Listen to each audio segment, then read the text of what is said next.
நீரில்லா நெற்றிப்பாழுன்னு சொன்னாங்க. இறைவன் ஒவ்வொரு மனிதனையும் படைக்க பார்த்து, அந்த நீர தலைக்குள்ள வச்சு தான் அனுப்புறாங்க, சீல் பண்ணி. ஆனா மனிதன் கடைசி வரைக்கும் அந்த நீர எடுக்காமலே செத்துப்பட்டு போயிடுறான். இந்த உலகத்த விட்டு போயிடுறான்.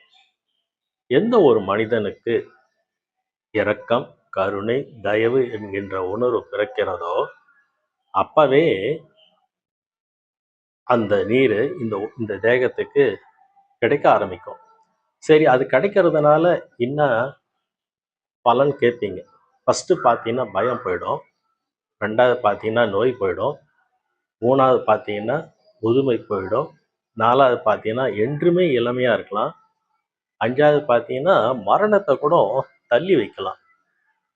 இதை உணர்த்துவதற்கோசம் தான் பெரியவங்க என்ன சொன்னாங்க, திருநீரை இட்டு காமிச்சாங்க. இதே மாதிரி ஒரு நீரு உன் தலைக்குள்ள இருக்குப்பா.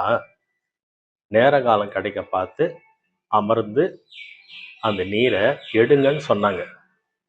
இப்ப கும்பாபிஷேகம்னு சொன்னா அந்த கும்பத்துல எப்படி அந்த ஜலத்தை மேலே கொண்டுட்டு போய் கலசத்துல தெளிக்க பார்த்து எப்படி புனித நீர்னு சொல்றோமோ, அது மாதிரி ஒரு மனிதன் இந்த மெய், வாய், கண், செவி, மூக்கு இருக்கு இல்லைங்களா, அதை உள்ளுக்குள்ள அமைதியா உட்கார்ந்து பார்த்து அந்த உணர்வு மையம் இருக்கு இல்லைங்களா, அது என்ன பண்ணுன்னு கேட்டிங்கன்னா, மேலே அந்த உச்சி பகுதி இருக்கு இல்லைங்களா, உச்சி தலையில போய் அது தட்டும். அப்போ தட்ட பார்த்து எப்படி அந்த ஜலத்தில் அந்த நீரை தெளிக்கிறாங்களோ, அந்த சரசுல இருந்து அந்த நீர் அமிர்தம் இந்த தேகத்துக்கு கிடைக்கும், கிடைக்க ஆரம்பிக்கும்.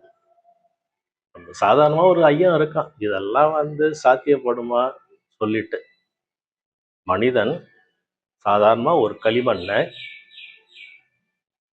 பதப்படுத்தி டையறுத்து சூளையில இட்டு செங்கல்லாக மாற்றி 200 வருடங்கள் 500 வருடங்கள் கட்டடங்களாக செய்ய தெரிஞ்ச மனிதனுக்கு தன்னுடைய தேகத்தை ஒரு 200 வருஷம் செய்வதற்குண்டான இதை தவறி விட்டான். இப்ப இருக்கிற பாடத்திட்டம்லாம் பார்த்தீங்கன்னா எதேதோ சொல்லி கொடுக்குறாங்க. ஆனா இந்த சாகா கல்வி சொல்லக்கூடிய இந்த பாடத்திட்டங்கள் எல்லாம் அந்த காலத்துல குருகுல பள்ளின்னு ஒன்று இருந்து இதெல்லாம் சொல்லி கொடுத்தாங்க. ஒரு குருன்னு ஒருத்தர் இருந்தாருன்னா இந்த கல்வி முறைகள் எல்லாம் பத்தி சொல்லி கொடுப்பாங்க. பார்ப்போமே மற்றொரு பதிவில்.